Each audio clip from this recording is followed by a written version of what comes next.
2,52,000 उनकी संख्या होने जा रही है। 2 बार परीक्षा हुई, सक्षमता परीक्षा, और पहली परीक्षा में 1,87,000 और दूसरी परीक्षा में 65,000 नियोजित शिक्षक उत्तीर्ण हो गए हैं। अब इस सब की नई नियुक्ति होने जा रही है, और अब तक जो नियुक्ति पत्र मिला हुआ था नियोजित शिक्षक का, वो सब निरस्त हो जाएगा। पहले तक की तो इस्तीफा लिया जाएगा, पहले प्रारूप बना था ये, लेकिन अब यह नहीं, अब है कि स्वतः वो नया नियुक्ति पत्र निरस्त हो जाएगा। और 23 दिसंबर से अब औपबंधिक नियुक्ति पत्र जारी होने जा रहा है। 26 तारीख से वो सारे शिक्षक जो पास कर गए हैं नियोजित शिक्षक सक्षमता परीक्षा, उनकी पोस्टिंग का आदेश निकलेगा। और मुख्यमंत्री नीतीश कुमार ने जैसी घोषणा की थी कि भाई अभी उन लोगों का ट्रांसफ़र नहीं होगा, जहाँ है पढ़ा रहे हैं वहीं योगदान करेंगे, तो ये भी चिट्ठी निकलनी थी, तो वो चिट्ठी निकल गई, एक ऑर्डर निकल गया कि भाई अब सब लोगों को उसी स्कूल में, लेकिन यूँ ही तो योगदान करेंगे नहीं, योगदान करने के लिए भी सब जगह वो एक चिट्ठी जारी होने जा रही है। तो चिट्ठी जारी होगी डीओ के यहाँ से कि भाई जिस स्कूल में जो पढ़ा रहे हैं वहाँ योगदान करेंगे, जब तक उनके पोस्टिंग की चिट्ठी निकलेगी। अब योगदान करेंगे, वो योगदान करना है 1 जनवरी, नए साल में 1 जनवरी से 7 जनवरी तक। और कहा तो है सरकार ने ये कि 1 जनवरी से ही विशिष्ट शिक्षकों का जो वेतन है अनुमान्य होना है। वेतन तो लागू हो जाएगा 1 जनवरी से, लेकिन मिलेगा कब से?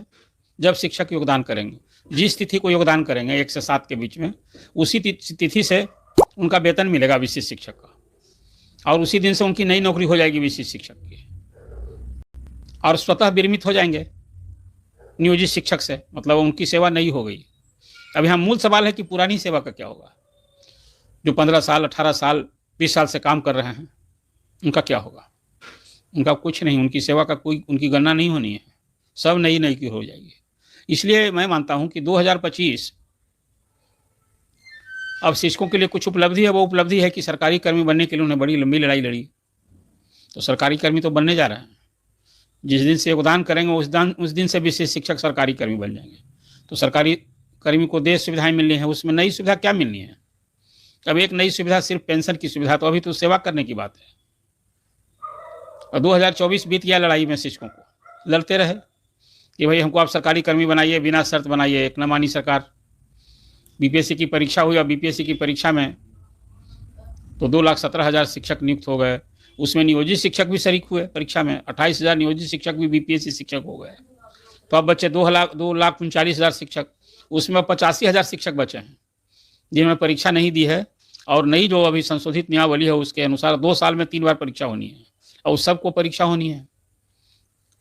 जो परीक्षा पास करनी है, नहीं करेंगे तो फिर वो नियोजित शिक्षक रह जाएंगे, उनको सरकारी सुविधा, सरकारी कर्मी की सुविधा नहीं मिलनी है। लेकिन अब सवाल सबसे बड़ा है कि विशिष्ट शिक्षकों को इस सरकारी कर्मी बनने का क्या लाभ मिला? देखिए, पेंशन तो 10 साल की सेवा पर होता है। सेवा जब पहले की गणना नहीं हो रही है, तो सबको अभी 1 जनवरी से 7 जनवरी यही उनकी सेवा शुरू होगी, सेवा की जो नौकरी की नई तिथि होगी। तो 10 साल जब सेवा करेंगे तभी ना पेंशन मिलेगा। हाँ, एक बात है कि चुनाव का साल है, और सब तो नियोजित शिक्षक को चाहे अध्यापक को, सबको यहाँ तो नियत वेतन न मिलता है। नियत वेतन, डीए, महंगाई भत्ता, शहरी परिवहन भत्ता, ये नहीं मिलता है, किराया, तो ये सब कुछ मिलेगा। लेकिन मुझे लगता है कि नियत वेतन में निश्चित रूप से चुनावी साल में कुछ बढ़ोतरी होगी, ये घोषणा अलग से होगी। इसलिए कि नियमावली में ही उल्लेख किया हुआ है कि सरकार जब चाहेगी वो संशोधित करके वेतन बढ़ाएगी। वेतनमान तो है नहीं, उनको वेतनमान नहीं है, नियत वेतन है।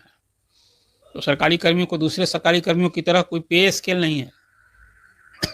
अब एक सवाल है कि भाई जो नियोजित शिक्षक काम कर रहे थे, अब नई नौकरी हो जाएगी, तो जो वेतन पा रहे थे उतना तो संरक्षण मिलना चाहिए। सेवा निरंतरता की लड़ाई तो मैं प्रारंभ से कर रहा हूँ, वो तो अपनी जगह कायम है। और प्रोन्नति की भी लड़ाई वो अपनी जगह कायम है। हाईकोर्ट से ऑर्डर भी हुआ लेकिन तो सरकार तो अब कहेगी कि भाई जब आपकी नियोजन इकाई बदल गई, अब तो एक तरह से कहिए एम्प्लॉयर ही बदल गया। पहले सारे नियोजित शिक्षक, नियोजन इकाई उनकी कौन थी? नगर निकाय और ग्राम पंचायत। तो जो विशेष शिक्षक बन गए तो सरकारी कर्मी हो गए, तो सरकार के नियमों से सब कुछ होगा। एक और बात हुई है नियमावली में, आपने देखा ही है कि भले एक राहत मिली कि भाई 5 बार परीक्षा का अवसर मिलेगा, पहले 3 बार था, और जहां अभी काम कर रहे हैं वहीं ट्रांसफर। लेकिन देखिए, शिक्षकों का ट्रांसफर तो होना ही ना है। मुख्यमंत्री ने भी कहा है कि भाई जब 5 बार सक्षमता परीक्षा हो जाएगी तब ट्रांसफर होगा। और जो अभी विशिष्ट शिक्षक नियमावली है ना, उसमें तो स्पष्ट है कि भाई विशिष्ट शिक्षक की जो सेवा है ना वो ट्रांसफरेबल है। और अब पहले तो ये जिला संवर्ग था, अब तो राज्य संवर्ग हो गया है विशिष्ट शिक्षकों। सरकार जब चाहे जहाँ चाहे राज्य के किसी कोने में तबादला कर सकती है। और उसका भी अब फरमान तो जारी हो ही ना गया है कि जो स्कूल से गायब रहने वाले शिक्षक हैं, अनुपस्थित, अभी अनऑथराइज अनुपस्थित रहते हैं या हाजिरी बना के गायब हो जाते हैं, ये सब तरह की जो अनियमितता पाई जाएगी तो उनका तो तबादला होगा। तो निदेशालय स्तर से तो तबादला होगा ही। और डीओ को अलग अधिकार दे दिया गया है कि भाई आपको कोई शिकायत मिले या छात्र शिक्षक अनुपात या विषयवार, जहीं इसको संतुलित करने के लिए आप अपने स्तर से डीएम की अनुमति से ट्रांसफर कर सकते हैं। और एक और फरमान जारी हो गया इस सब कुछ के अलावा कि कहाँ से कम मिलेगा, ये सब तो शेड्यूल जारी हुआ है। विशेष एक और हो गया है अभी फरमान जारी कि भाई अब सख्ती दिखाएगी सरकार। नए साल में जो कार्रवाई होगी, एक तो आप सभी को मैंने चर्चा पहले भी की है कि अभी तो आचरण संहिता बनी है शिक्षकों के लिए, और अनुशासन के लिए भी कोड जारी हुआ है, और सबका उल्लंघन करने पर कार्रवाई होगी।